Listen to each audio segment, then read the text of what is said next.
ವಿಷಯನಾ? ಏನ್ ವಿಷಯನವ? ಅದು Pushpak sir garments ಅಲ್ಲಿ ಬಟ್ಟೆ ಹೊಲಿಯೋ ಸ್ಪರ್ಧೆ ಇಟ್ಟಿದ್ರಾ, ಗೆದ್ದೋರ್ಗೆ 7 ಲಕ್ಷ ಬಹುಮಾನ ಅಂತ ಹೇಳಿದ್ರು. ಅದ್ರಲ್ಲಿ ಗೆದ್ದಿದ್ ನಾನೇಯ.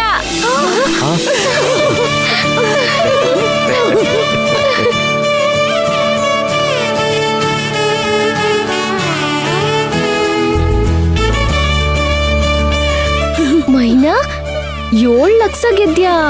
ಹೂ ಕಣೆ. ಕುಸೆ, ನೀನು ಒಂದಿನ ಸೂಜಿ ದಾರ ಹಿಡ್ದವಳಲ್ಲ. ನಮಗೋಸ್ಕರ ಬೆಂಗಳೂರಿಗೆ ಹೋಗಿ ಕೆಲ್ಸ ಕಲ್ತು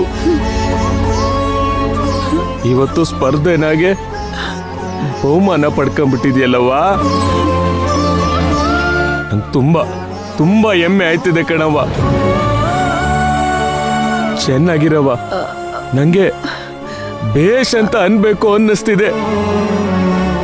ಮೈನಾ, ನಿಜ ಹೇಳೆ, ನಿಜವಾಗ್ಲೂ ಸ್ಪರ್ಧೆನಾಗೆ 7 ಲಕ್ಷ ಗೆದ್ದ ಅಥವಾ ಸಾಲಗಿಲ್ಲ ಏನಾರು ಮಾಡಿದ್ಯೇನೆ? ಮೋ, ಇದೆಲ್ಲ ತಮಾಷೆ ಮಾಡೋ ವಿಷಯನಾ? ನಾನ್ ನಿಜಾನೇ ಹೇಳ್ತಿರೋದು.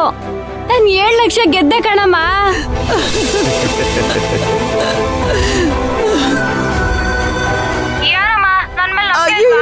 ಅಯ್ಯೋ, ಅದಂಗಲ್ಲವ್ವ, ಹಂಗಲ್ಲವ್ವ. ನನ್ಗೆ ನನ್ ಕೂಸ್ ಮೇಲೆ ನಂಬಿಕೆ ಐತೆ, ಅವಳು ಯಾವತ್ತೂ ಸುಳ್ಳು ಹೇಳಕ್ಕಿಲ್ಲ ಅಂತ. ಎಲ್ಲ ದೇವ್ರ ದಯೆ. ಎಡಗೈನಾಗೆ ಕಷ್ಟ ಕೊಡ್ತಾನೆ, ಬಲ್ಗೈಯಾಗೆ ಪರಿಹಾರನೂ ಹೇಳ್ಬಿಡ್ತಾನೆ. ಅಪ್ಪಯ್ಯ, ನೀನು ಇನ್ಮೇಲೆ ಏನಕ್ಕೂ ಯೋಚನೆ ಮಾಡ್ಬೇಡ. ಇನ್ಮೇಲೆಲ್ಲ ಒಳ್ಳೇದಾಯ್ತದೆ.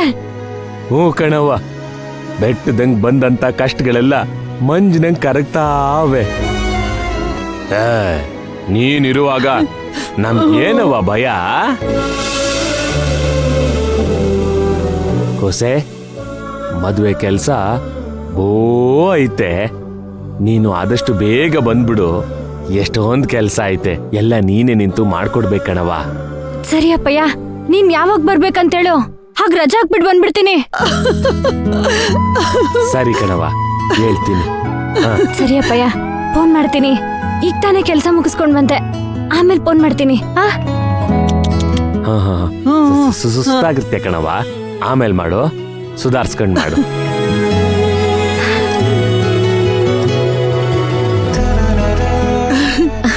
ಅಪ್ಪಯ್ಯ, ನೋಡ್ದೇನೆ ನಮ್ ಕೂಸಿನ ಶಕ್ತಿ ಹೆಂಗೈತೆ ಅಂತ. ಅವಳು ಮನಸ್ ಮಾಡಿದ್ರೆ ಅದನ್ನ ಹಠ ಹಿಡಿದು ಸಾಧಿಸ್ಬಿಡ್ತಾಳೆ.